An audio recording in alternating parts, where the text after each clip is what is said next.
시청자 여러분 안녕하십니까. 2월 27일 녹화는 용정부터 일부 하도록 하겠습니다. 원래 매주 수요일날 녹화를 하는데 이번 주 3월 1일 3일절 공휴일이라 거기다 이번 주는 일정이 좀 복잡해서 조금 앞당겨 하도록 하겠습니다. 전황에는 큰 변화는 없을 것 같은데 일단 요 간단히 정리 좀 해드리도록 하겠습니다. 지난주에 이미 말씀드렸습니다만 미국의 바이든 대통령이 키이우를 방문했다. 이거는 요 한 몇 주 동안 있었던 우크라이나 전에 사건 중에 가장 큰 것 중에 하나입니다. 다시 말씀드리지만 더 이상 우크라이나는 전쟁이 지지 않는다. 그걸 미국이 이제 보증을 서는 거죠. 그래서 만약에 미국이 아무리 생각해도 우크라이나 쪽에 전쟁을 이기지 못할 것 같다 이러면 미국 대통령 안 갑니다. 이기는 전쟁에만 가기 때문에 그렇게 안심해 주시면 되는데, 그게 이어서 바로 이제 한 24시간 차이를 두고 바로 이어서 이제 푸틴의 연도 교서가 발표됐었고요. 그러고 나서 다시 또 폴란드를 방문한 바이든이 푸틴의 연두 교수에 대해서 또 한번 힙백을 하는 그런 일련의 과정들이 굉장히 바쁘게 진행이 됐습니다. 그래서 거기서 하나 이제 재미난 거는 서로가 이긴다는 이야기를 안 하네요. 지지 않는다고만 이야기를 하지. 그래서 푸틴의 연두 교수에는 어떻게 나와 있냐면은 러시아가 전장에서 질 일은 없다. 그러니까 외교 무대다 정치 무대에서는 질 수도 있다는 걸 암시하는지도 모르겠습니다. 자, 그러니까 바이든이 이제 폴란드 바르샤바에 가가지고 우크라이나가 패할 일은 결코 없다. Never, never 이러면서 두 번 이야기를 했습니다. 둘 다 지지는 않는다. 이런 얘기를 쭉 했었는데 아마 이런 기싸움은 아마 계속될 것 같습니다.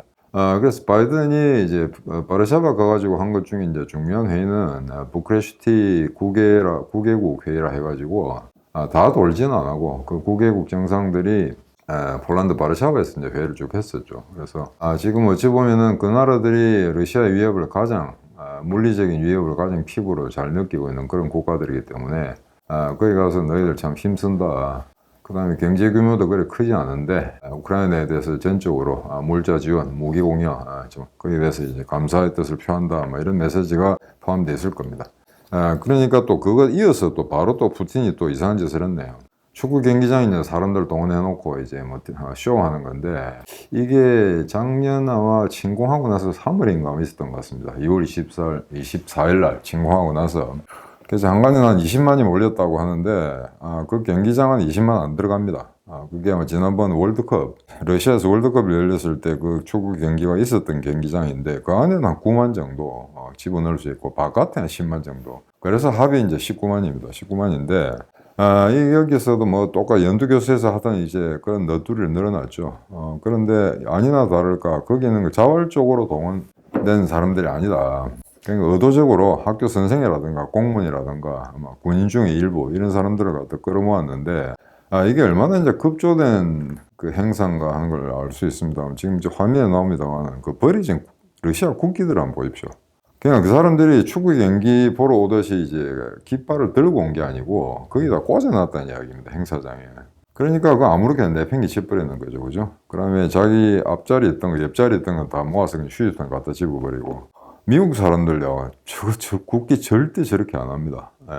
미국이 굉장히 어떤 그 물질주의 문명에 째져든 나라라고는 하지만 일단 자기 나라 국기에 대해서는 그래서 인종이라든가 국적, 그 다음에 어떤 민족적 속성 이런 거 관계없이 온갖 사람들이 모여 사는 게 미국이지 않습니까? 그러다 보니까 오로지 이 성족이라는 거 하나의 상징에 매달리게 되는데 어느 누구나 성족을 향해서 경례하고 미국이라는 나라에 충성을 하면 다 위대한 미국 국민이 된다는 거죠. 그게 자기들이 유나이티드 스테이트, 미 합중국의 이제 기본적인 사고방식이기 때문에 국기라는 걸 굉장히 소중히 합니다만 얘들은 이제 다 치부 던져버리네요. 그죠? 그래서 이걸 봐도 이건 확실히 이제 동원된 행사다. 그래서 인터뷰를 하기 나름인데 외신 기자들이 바깥에 있는 경기장 바깥에 있는 사람들 물어봤더니 거의 대부분 사람들은 별 관심이 없다. 저는 군중 동원 행사에 그런 식의 반응을 보냈습니다. 또 어떤 사람들은 이 전쟁에서 반드시 러시아가 이긴다. 그리고 이겨야 한다. 라고 하면서 자신들이 일으킨 또는 푸틴이 개인적으로 일으킨 그 전쟁의 정당성을 주장하는 그런 분위기도 감지가 됐었습니다. 그래서 그거는 이 우크라이나를 편드는 방송, 그 다음에 러시아를 편드는 방송 매체의 의도에 따라서 거기에는 인터뷰를 당하는 사람들이 어떤 발언을 하는가 하는 게 확인이 달라지기 때문에 그게 있끔 신빙성을 둘 필요는 없을 것 같고요. 그냥 참고로 하시면 될 것 같습니다. 근데 이제 메드베데프, 옛날에 푸틴하고 같이 대통령과 총리를 번갈아 해먹던 이 친구가 이거 사실은 지난번에 보니까 연두 교사 할 때도 앉아서 조는 게 이제 카메라에 포착이 됐었는데 아마 1시간 45분을 너무 길게 하죠. 예, 1시간 45분을 연설을 하니까 이게 뭐 라브로프 뭐 외상이라든지 거기 있는 고관 대작들을 전부 다 조는 게 카메라에 포착이 됐는데 자고 나서 좀 또 엉뚱한 이야기를 했습니다. 얘가 또 뭐라냐면은 러시아가 이번 전쟁이 지면 우리는 소멸한다. 러시아는 소멸한다는 이야기죠. 근데 그 1차 대전 독일한테 치고 나서 구제정 러시아가 무너지고 소비에트 사회주의 연방공화국이 섰고 그 다음에 아프가니스탄 전쟁 관리 잘못해가지고 망가지면서 또 구소련 체제가 무너졌고 지금의 러시아 연방이 들어섰고 그래서 이번 우크라이나와의 전쟁이 또 그런 사태를 유발시킨 거 아닌가라고 우리는 이제 기대를 해봅니다. 근데 이제 메드베데프 이 사람도 이제 감을 잡았는지 전쟁이 치면 자기들은 소멸한다 이런 이야기를 했고 또 이제 황당한 소리가 이참에 옛날에 그 폴란드 국경 지역 거기를 갖다가 강탈을 해서 좀 더 러시아 국경의 안전판을 마련해야 된다. 이 말을 액면 그대로 해석하자면은 폴란드와 전쟁을 해야 된다는 얘기죠. 나토 회원국하고. 그래서 이게 또 일시적으로 서구 언론에서 계속 이제 집중을 했습니다만, 자다가 잠깐 잠이 들어서 그냥 넋두리 비슷하게 한 걸로 막 그렇게 치부하고 넘어가는 분위기인 것 같습니다. 그래서 혹시 이게 이미 러시아 애들도 자기들의 전쟁에 진다는 게 이미 알고 있는 게 아닌가. 그런 일을 하고 있습니다. 그래서 과연 러시아가 전쟁에 졌을 경우에 그럼 어떻게 될 것인가. 그건 이제 2부에 다시 말씀드리도록 하겠습니다.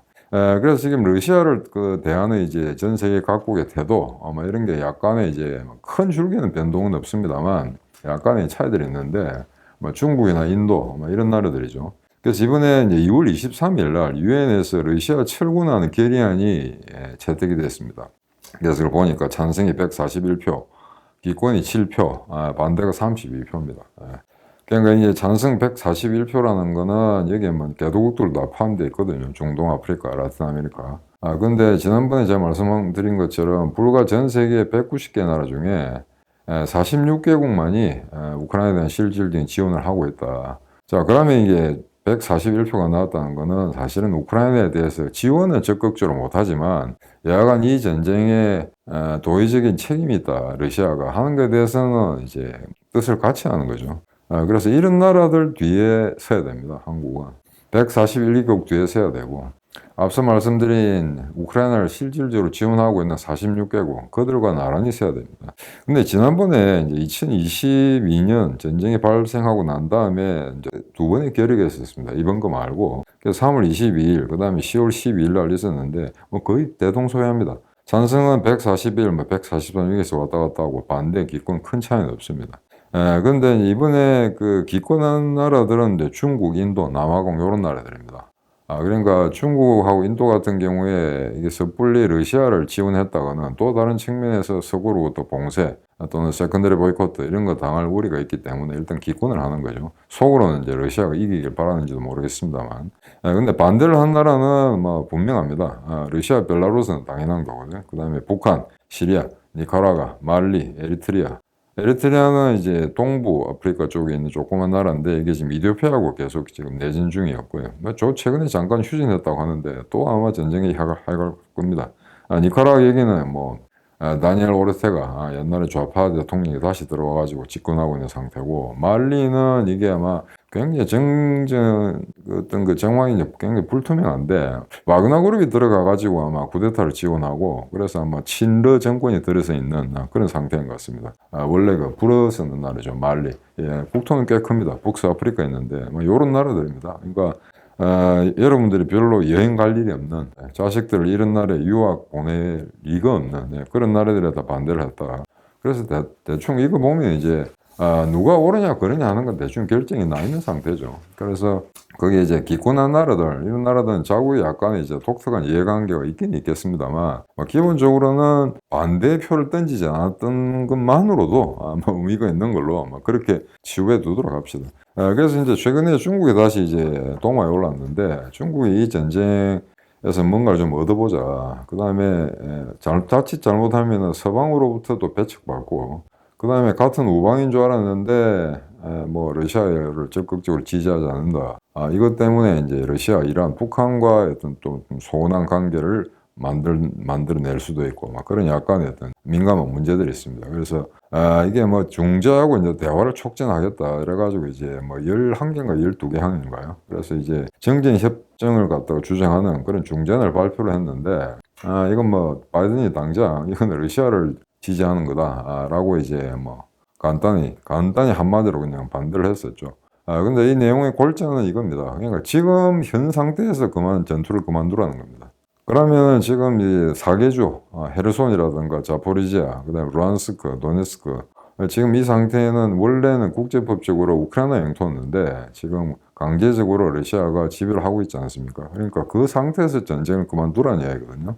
그래서 이거는 도저히 우크라이나가 받아들일 수 없는 거죠. 그러니까 우크라이나가 직접적으로 반대 의사를 표명하기 전에 이미 바이든이 중국 개수작 부리지 마라, 뭐 이런 식의 이제 엄포를 놓은 상태입니다. 그래서 거기에 굳이 우크라이나가 한 가지 이제 의미를 두는 거는 영토의 어떤 그 통일성, 그걸 갖다 주장을 했다. 그러니까 우크라이나라는 단일 국가가 있는데 일부분이 지금 전쟁에 의해서 러시아의 강탈을 당해 있기 때문에 어떤 측면에서는 이거는 우크라이나에 돌려주는 게 마땅하다라는 그런 전제를 깔고는 있습니다. 중국이 하는 이야기가. 분명히 그렇게 이야기하진 않았지만. 그럼에도 불구하고 얘들이 제시하는 그 내용은 결코 우크라이나나 서방에 받아들일 수 없는 그런 상황입니다. 근데 저도 이 외교관 생활을 하면서 다자 회의를 많이 해봤습니다만, 뭐 양자적으로 이제 중국 사람들 만나본 적이 없으니까. 그런데 소위 수사, 레토릭, 이거는 굉장히 이제 번드르르합니다. 굉장히 이제 다채로운 말들, 한 단어, 한 번 쓴 단어 다시 쓰지 않고 굉장히 교묘하게 이렇게 비슷한 뜻이라 하더라도 그때 이제 그 구색을 갖춰서 이렇게 굉장히 이제 현란한 그런 수사들을 좋아합니다, 중국어들이. 그런데 막상 그러면 그 페이퍼에 뜬 내용 가지고 무엇을 할 것이냐라고 딱 실행에 옮기려고 하면은 하나도 벤치마킹 할 게 없는, 하나도 당장 추진할 수가 없는 그런 내용들로만 채워져 있습니다. 그게 이제 중국 외교적 수사의 특징입니다. 그래서 이번에 것도 나름대로는 굉장히 이제 자기들이 에르도안이나 그다음에 마크롱이 하지 못했던 그런 걸 갖다 중국이 해보겠다라고 했는데, 이거는 단지 이걸 냈을 경우에 우크라이나나 서구가 받아들인다는 생각 안 했겠죠. 그냥 이런 노력을 기울이고 있다, 아마 그런 최초에 불과한 것 같습니다. 그래서 이런 중국의 이런 행동, 애매한 행동, 이런 게 뭐 나오는 그 시점에 여전히 전 세계 이제 러시아 대사관 앞에서는 이제 군중들이 모여서, 그거는 꼭 우크라이나 사람들이 아니라 하더라도 그 지역에 사는 사람들이 우크라이나를 지지하는 외국인들, 그 다음에 현지인들이 모여서 각 러시아 대사관 앞에서 데모하는 거, 아마 런던에서 가장 아마 심하게 좀 하고 있는 모양입니다. 영국 사람들이 워낙 지금 호전적인 데다가, 그 다음에 우크라이나가 가장 적극적으로 지지한 나라 중에 하나이기 때문에 아마 거기에는 러시아 런던 러시아 대사관의 직원들은 이제 죽을 맛이겠죠. 그래서 여기서 이제 서방의 태도, 지금 전쟁이 나고 나니까 지금 뭐 난리를 치고 러시아를 규탄하고 유엔에서 철군 결의안을 통과시키고 했는데, 과연 그러면은 어떻게 해서 러시아가 이렇게 만만하게 우크라이나를 침공할 수 있도록 내버려뒀나, 여기에 대해서 이제 굉장히 깊은 이제 반성의 시간이 지금 진행되고 있는 걸로 지금 그렇게 해석이 되고 있습니다. 그래서 과연 그러면 이번 전쟁에 우크라이나가 당했는데, 그러면 혹시 이런 전쟁이 발생하는 걸 가능성이 충분히 있었음에도 불구하고 서방은 외면한 게 아닌가, 애써 현실을 외면한 게 아닌가. 그 다음에 분명히 러시아가 치는 거는 갖다 확실한 거로 다 드러났음에도 불구하고 각국의 정보당국들, 그 다음에 내각 수반들, 그런 위험을 갖다가 적나라하게 드러내지 않고 자기 국민들을 갖다가 속였다, 이런 식의 이제 굉장히 강렬한 비판도 나오고 있습니다. 그래서 2014년으로 되돌아가자면 2014년에 러시아가 강탈을 했죠, 크림반도를. 근데 그 당시에 나토가 뭐라고 했냐면은, 이건 차제 잘못하다가는 너무나 큰 전쟁이 발생할 수도 있고 또 러시아가 무도한 짓을 할지 모르니까 각 회원국들은 군비를 증강하고 탄약 비축해야 된다라는 이제 성명을 발표했습니다. 그래서 그 어떤 가이드라인에 따르는 걸로. 그런데 오히려 전반적으로 봐서 일부 국가들만 제외하고는, 특히 에스토니아라든가 발틱 3국, 그리고 구동국권 일부 나라를 제외하고는 기존의 나토 회원국이었던 서구 선진국들 전부 군비를 축소시켰습니다. 가장 심한 게 이제 독일 같은 경우죠. 그건 뭐 굳이 제가 말씀 안 드려도 잘 알 겁니다. 그래서 이게 러시아의 현실적인 위협을 알고도 눈을 감은 게 아닌가, 그런 식이에요. 그러니까 알고도 애써 외면했다는 거죠. 설마 21세기에 우크라이나 러시아 전쟁과 같은 그런 대규모 전면전, 국가와 국가가 건곤일찍이 승부를 겨루는 그런 전쟁이 발생하지 않을 거야 라고 안약이 생각했던 거죠. 1991년에 소련 체제가 무너지고 나서 그 다음에는 저런 전쟁은 없을 거야. 실제 그런 큰 전쟁은 지금까지 나오진 않았습니다. 주로 이제 테러라든가 그런 것들만이 이제 세계 정치의 어떤 주요 분규 사건의 가장 핵심적인 형태로만 간주가 됐었지, 그 한국전이라든가 월남전이라든가 이런 식의 어떤 큰 규모의 그런 전면전은 나오지 않는다라고 애써 생각했는데 지금 그렇지 않았다는 거죠. 그래서 이 말은 이제 평화의 배당이라는 게 있습니다. 세계 체제가 이제 맥변의 격변을 거치면서 구소련 체제가 무너지니까 더 이상 이제 자유주의 세력에 도전할 세력은 없다. 그래서 아마 장기간의 이제 장구한 평화가 도래할 거다라고 대충 그렇게 생각했죠. 그래 오로지 아마 각국은 경제 성장, 무역과 통상의 규모를 늘리고 질적 수준의 재고를 요하는 그런 식으로만 국가 경쟁력을 제고할 거다라고 생각했었는데 그게 아니다 이거죠. 굉장히 20세기 초반에 그런 고전적인 1차 대전, 2차 대전과 유사한 그런 전쟁이 여전히 지구상에는 발생할 수 있다는 것 같다. 이번에 이제 우크라이나 사태가 입증을 했습니다. 그래서 결과적으로는 이걸 어떻게 했어야 되나? 지난번에 말씀드린 것처럼 나치 독일을 계속해서 야금야금 체코, 오스트리아 다 집어먹하는 과정에서 서구가 너무나 무력하게 대응했기 때문에 1939년에 폴란드를 전면적으로 침공하게 됩니다. 그리고 결국 그 이후에 1940년에 프랑스, 네덜란드, 룩셈부르크, 벨기에, 덴마크, 노르웨이 다 쳐버리죠. 소위 말해서 이제 서방 전격전 그다 해치워버립니다. 그 다음에 41년에 러시아를 침공하게 되죠. 그러니까 중간에 나치 독일을 갖다가 너가 그딴 식으로 하면 우린 전쟁을 불사하겠다라고 강한 스탠스를 쥐는 나라가 한 나라도 없었다는 겁니다. 오로지 처칠의 영국이었고, 그것도 처칠이 집권하고 나서 이야기지 처칠이 없었던 영국 정부는 그렇게 강성이지 못했습니다. 미국은 여전히 유럽에 대해서 관심이 없었고, 그러다 보니까 히틀러가 저런 식의 이제 도발을 계속적으로 지속적으로 해도 아무도 견제 세력이 없었다는 거죠. 그래서 이번에 러시아 같은 경우에도 과거의 히틀러의 경험에 비추어서 처음에 러시아와 전쟁을 불사하겠다라는 그런 어떤 강력한 메시지를 전달하거나 그에 준하는 어떤 군사적 행동을 취했어야 되는데 서구는 아무것도 하지 않았다는 거죠. 그래서 최소한 2014년에 크림반도가 강탈하고 난다면은 지금 미국이 중국에 대한, 북한에 대해서, 이란에 대해서 가해지고 있는 그런 강력한 경제 제재 같은 걸 했어야 된다는 거예요. 맥시멈 수준을 했어야 된다는 거죠. 근데 결코 그러지 않았다는 겁니다. 대표적인 국가, EU 중에서 가장 잘 사는 국가 독일 같은 경우에는 너무나 지나치게 메르켈과 푸틴과의 어떤 개인적인 관계, 그 다음에 이게 나토가 군비를 증강해야 된다. 그 다음에 이제 탄약 비축을 갖다가 계속 해야 된다라고 했음에도 불구하고 노르드 스트림 같은 거 2를 갖다가 또다시 만들려고 하는 이런 작태들, 이거는 나토 회원국으로서 나토가 지정한 어떤 의무 이런 것도 이행하지 않았던 거죠. 그 대가를 지금 현재 EU나 나토 회원국들이 치르고 있다는 겁니다. 너무나 비싼 가격으로. 그때 조금 싼 맛으로 러시아를 갖다가 경계하고 러시아에 대해서 강력한 제재가 들어갔다면은 최소한 한 7, 8년간의 강력한 제재가 들어갔다면 저렇게 함부로 우크라이나를 침범하지 못했을 것이다 라는 이제 추측이 가능하다는 겁니다. 그래서 이제 여기 지금 지난번에 말씀드린 핵 공유 문제, 여기에 대해서도 나오는데, 지금 현재 핵 공유는, 유럽에서 핵 공유는 영국과 프랑스만 핵을 가지고 있지 않습니까? 자, 그런데 그게 독일이라든가 벨기에, 이탈리아, 그 다음에 네덜란드, 그 다음에 터키, 요 5나라는 핵 공유를 할 수 있는 나라에 포함되는 거죠.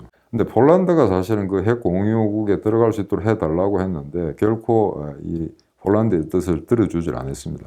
그러다 보니까 폴란드 같은 경우에는 지금 폴란드 자국 내에 미국 핵무기를 설치해달라는 이야기가 아니다. 다만 일단 유사시에 폴란드 전폭기에 핵미사일을 장착시킬 수 있는 걸 허가를 해달라라는 이야기까지 나오고 있습니다. 그래서 이건 아마 기존의 핵 공유, 그 전략적 틀 내에서 허용이 되는 이야기인지 아니면 그것과는 완전히 다른 틀에서 논의돼야 될 것인지는 확실하지 않습니다. 아마 제가 스터디를 제대로 하지는 못했습니다. 아마 두 번째 카테고리에 들어갈 겁니다. 그러니까 이건 지금의 독일이라든가 이탈리아라든가 그런 나라들이 비핵 보유국, 핵을 갖고 있지 않는 나라들이 향유하고 있는 핵 공유와는 또 다른, 전혀 다른 형태의 것이기 때문에 그건 아마 다른 조약이라든가 다른 협약의 형태로 그런 약속들이 이행이 되어야, 그래야지 아마 폴란드가 요구하는. 그러니까 폴란드는 지금 자국의 핵무기를 설치하지 않는다 하더라도 자기들 전폭기가 핵미사일을 장착해서 적을 타격할 수 있는 능력, 그것도 일종의 블라핑입니다. 그런 위협을 가할 수 있는 능력을 갖게 해달라. 아마 이런 식의 지금 주장을 하는 것 같은데, 이 우크라이나 전쟁이 어느 정도 종전 단계, 아직까지 요원합니다만 그런 단계로 접어들고 나서 연후의 관리를 어떻게 할 것인가 하는 점에서는 좀 검토해 볼 필요가 있지 않냐, 뭐 그렇게 생각하고 있습니다. 그래서 시간이 많이 지났는데 최근 전황을 좀 말씀드리도록 하겠습니다. 뭐 별로 변한 건 없습니다. 지도를 보게 되면은 뭐 작년 9월이라든가 11월이라든가 이런 데는 이제 큰 변화가 있었는데, 작년 11월, 그러니까 헤르손을 해방시키고 난 다음에는 거의 뭐 정부의 변화가 없습니다. 지금 너무나 귀에 못이 박히도록 들었던 바흐무트 지역, 아직도 지금 우크라이나는 견뎌내고 있거든요. 시외곽에서는 이제 굉장히 격렬한 전투가 벌어지고 있고, 부분적으로는 바그너 그룹하고 러시아 정규군이 시내로 침투해서 상당한 시가전을 벌이고 있다, 이런 뉴스까지 나오고 있습니다. 다만 영상으로서 지금 확인이 안 되고 있기 때문에 이 시점에서 바흐무트는 여전히 우크라이나를 지키고 있다, 요걸 말씀드리고 싶고요. 자, 그런데 이게 거의 10개월 동안 지금 바흐무트를 향해서 지금 러시아군이 공세를 이제 가하고 있는데, 이게 좀 답답하다, 무식하다. 이 21세기 이런 인해 전술이 어디 있냐. 이거는 인명피해를 아무렇지도 않게 생각하는 러시아 특유의 독재, 전체주의 국가의 속성에 다름 아니다, 뭐 이런 식으로 이제 치부를 할 수는 있겠습니다. 그래서 바흐무트에서 죽을 쓰고 있는 거죠. 그런데 그와 마찬가지로 우크라이나 역시 지난번에 동부전선에서 이중과 리만을 탈하고 나서는 곧바로 몇 주 후에 크렘민나를 장악할 것처럼 보도가 됐었거든요. 근데 얘들도 지금 거의 반년 이상 크렘민나를 점령하고 있지 못합니다. 오히려 크렘민나에서 반격 공세를 취한 러시아군이 서쪽으로 쑥 들어갔거든요. 그래서 아마 리만을 다시 위협하는 그런 형세가 올지도 모릅니다. 지금까지는 그렇게 급격하게 사태가 진전될 것 같지는 않습니다만, 그래서 지금 바흐무트 오히려 북쪽에서 크렘미나 구역에서 러시아군이 의혹을 내고 있다, 그걸 갖다 말씀드리고 싶은데, 만약 그게 가능하다면 북쪽에서 집게발을 만들어서 바흐무트의 이제 뒤쪽을 감아서 하겠죠. 그렇게 되면은 지금 현재도 바흐무트는 3면이 다 포위된 상태인데, 그래도 굉장히 이제 가파르게 이제 그 포위 속도가 빨라지고 있습니다. 그렇기 때문에 북서쪽으로 도주할 수 있는 단 한 가지 방법밖에 없습니다. 그래서 그 타이밍을 지금 보고 있는 그런 상태거든요. 언제 철수할 건가. 그래서 지금 일단 바흐무트 북쪽에서는 러시아가 우세하다라는 건 확실하고요. 다만 이제 일진이태의 공방전이 벌어지고 있는 거는 이제 바흐무트 동부와 남부 그런 상태입니다. 그 중에 이제 조금 자세하게 세밀하게 들여다보자면은 바흐무트 남동쪽에서 이제 바그너 그룹이 계속해서 진군을 했는데 이게 최근에 격퇴당했습니다. 그래서 아마 특수부대가, 우크라이나 특수부대가 가서 아마 요새를 내는 그런 화끈한 전과를 세웠다는 기록이 있습니다. 그 다음에 바흐무트 남서쪽, 그러니까 지금 바흐무트를 가운데 두고 북쪽에서 크렘미나에서 집게발이 하나 생기고, 그 다음에 남쪽에서 부흘레다르라는 데서 좌측으로 돌아서 이렇게 양쪽으로 이제 집게발을 만드는 그런 상황인데, 북쪽에서는 러시아군이 효과를 내고 있는데 성과를 잡아내고 있습니다. 그런데 남서쪽, 이거는 지금 시도하는 족족 아마 다 격퇴당하는 그런 상황인 것 같습니다. 그래서 격전이 벌어지고 있음에도 불구하고 바흐무트 좌익과 우익의 어떤 전황은 지금 상당히 좀 이렇게 약간 사뭇 다른 그런 어떤 변화를 나타내고 있다라고 그렇게 이제 말씀드리고 싶고요. 그래서 젤렌스키가 바흐무트를 지금 어떻게 할 거냐 하는 데 대해서 이렇게 이야기한 것 같습니다. 2월 9일 날에는 어떤 일이 있어도 사수한다라고 했다가 아무래도 밀리는 것 같으니까 2월 19일 날에는 지금 인명피해 같은 거라든가 이런 걸 고려했을 때 무작스럽게 그 도시를 사수하는 것에 연연하진 않겠다, 그런 식의 이제 뉘앙스를 풍겼습니다. 그래서 만약에 더 이상, 물론 이제 바흐무트라는 게 그래 쉽사리 러시아군이 점령하지 못할 굉장히 이제 요새화되는 그런 구역입니다. 그렇기 때문에 쉽게 내주진 않을 거고, 지금 6개월, 8개월, 10개월 정도 저렇게 이제 버티면서 러시아군과 바그너 그룹을 소모전으로 이끈 것만 하더라도 상당한 전술적 효과가 있다고 칭찬하지 않을 수 없거든요. 그렇기 때문에 만약 거기 있는 수비대들이 전멸한다든가, 그리고 만약에 그 바흐무트의 북서쪽에서 예비군이 동원이 돼가지고 철저하게 시를 사수할 수 있을 능력이 없다면은, 그러면 적절한 시기 뒤로 빠지는 게 훨씬 낫겠죠. 그래서 만약에 바흐무트 전구를 포기하게 되면은 거기 있는 병력을 세이브할 수가 있습니다. 그럼 나중에 중계 대공세를 할 때 다른 구역에 분산시킬 수가 있기 때문에, 일단 지역과 병력과 두 개 중에 어느 걸 택할 거냐라고 물으면은 전 세계 모든 야전 지휘관들은 병력을 이야기합니다. 지역은 나중에 반격 공세를 가서 되찾을 수가 있으니까 다만 병력은 한 번 잃으면 되찾을 수가 없거든요. 그래서 지속 가능한 전투력을 온전시키기 위해서는 결정적인 순간에는 병사들을 살려내야 된다는 이야기입니다. 그래서 지금까지 어떤 1년 동안의 전투를 보면은 우크라이나군은 그렇게 러시아처럼 무작스럽게 인해 전술로 그냥 밀어붙인 다음에 특정 거점을 사수하라 그렇게 명령을 내리고 있지 않거든요. 마리우폴 같은 경우에는 공교롭게 아조프 군단이 그게 이제 포위돼 가지고 나중에 항복하는 그런 사태가 있었습니다만 그 나머지 세베로도네스크라든가 리시찬스크라든가 이런 구역을 보게 되면 결정적인 순간에는 적절히 전술적 퇴각을 했다는 겁니다. 그래서 좀 더 유리하게 방어를 할 수 있는 지점으로 이동해서 2차 저지선, 3차 저지선을 만들었다는 거죠. 이게 이제 현명한, 대단히 이제 뛰어난 이제 전술적 효과를 담보할 수 있는 그런 작전 행동입니다. 이게 군사적 승리에 맞는다는 이야기죠.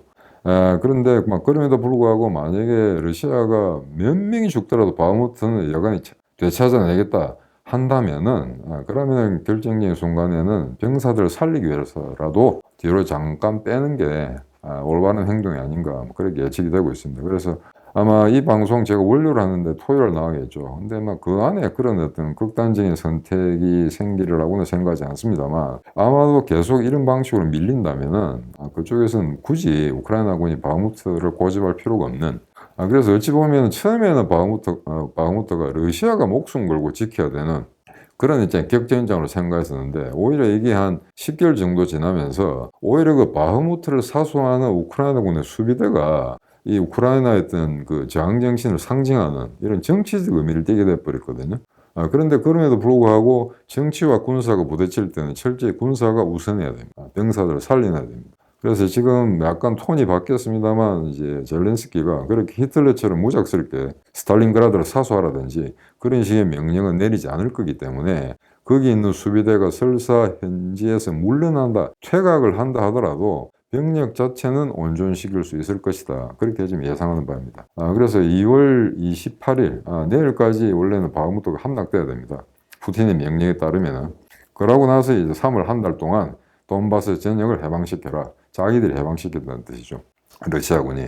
그런 명령을 내렸는데 아마 2월 말, 내일 하루밖에 안 남았거든요. 하루밖에 안 남았기 때문에 오늘 내일 바흐무트가 함락될 가능성은 없고요. 그래서 3월 말까지 수복될 리도 없습니다. 그렇기 때문에 그거는 아마 오히려 그런 작전 명령을 내려놓고 아마 러시아군 야전 사령관들이 전전긍긍해야 하는 오히려 그 사람들이 이제 초조감을 유발시키게 하는 그런 이제 단초가 될 수도 있을 것 같습니다. 약간 1년 동안 많은 사람들이 죽었습니다. 그래서 이게 젤렌스키라는 인물이 하나, 역사상 정말 대단한 인물이 하나 출연했는데요. 최근에 유럽이라든가 서구 선진국의 정치라는 건 따분하게 이럴 때가 없고, 도저히 어떤 그 학식이라든가 교양이라든가, 우리가 익히 알고 있던 서구 선진국의 대통령, 총리, 그런 수준에 미달하는 그런 인간들이 계속해서 속출하고 있습니다만, 오히려 우크라이나 같은 가장 저소득, 유럽에서 가장 소득이 낮은 국가에서 이런 인물이 나왔다는 거. 이게 하나의 아이러니라고 할 수 있는데, 최근에 전쟁 1년을 이제 바라보면서 1년이 끝났죠. 1년이 지났습니다. 그래서 젤렌스키가 국민들의 짧은 담화문 하나를 발표했습니다. 그래서 제가 번역을 했는데 이걸 읽고 오늘 일부 방송 마치도록 하겠습니다. 젤렌스키의 말입니다. 매일같이 새로운 타격을 받아 매일같이 새로운 비극을 알게 되었으나 매일 그 누군가를 위해 전력을 다하는 사람들의 도움에 의해 견뎌낼 수가 있었다. 우크라이나의 그 누군가는 지난 1년 동안 그 누군가를 잃었다. 아버지, 자식, 형제, 어머니, 동생, 자매, 사랑하는 사람, 친한 친구, 동료, 이웃, 지인, 삶과 애도의 뜻을 표한다. 대부분 사람들의 휴대전화에는 더 이상 전화를 받지 못하는 사람의 연락처가 적어도 한 명은 있을 것이다. 우리는 전화에서 그리고 우리 자신의 기억으로부터 이들을 지워버릴 수는 없을 것이다. 우리는 그들을 결코 잊지 않을 것이다. 일부 방송 여기서 마치도록 하겠습니다. 안녕히 계십시오.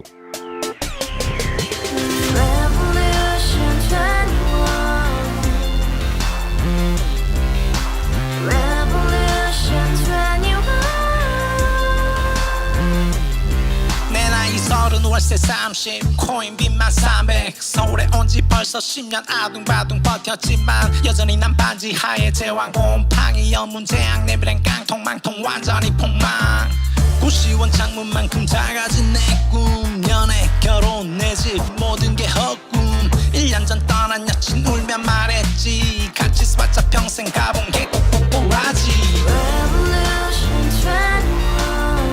가봐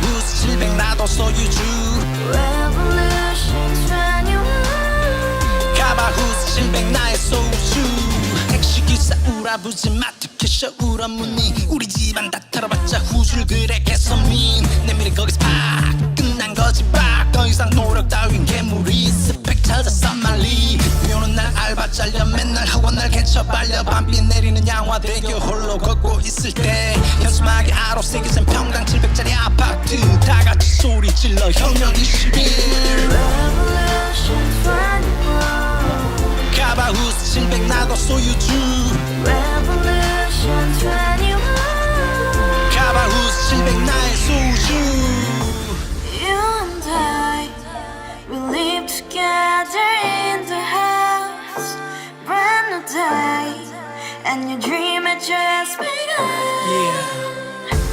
Revolution 21, only you and happiness 너의 곁에 내가 영원히 함께 지금까지 정치인들 입만 열면 찝찝찝 개소리 멍멍멍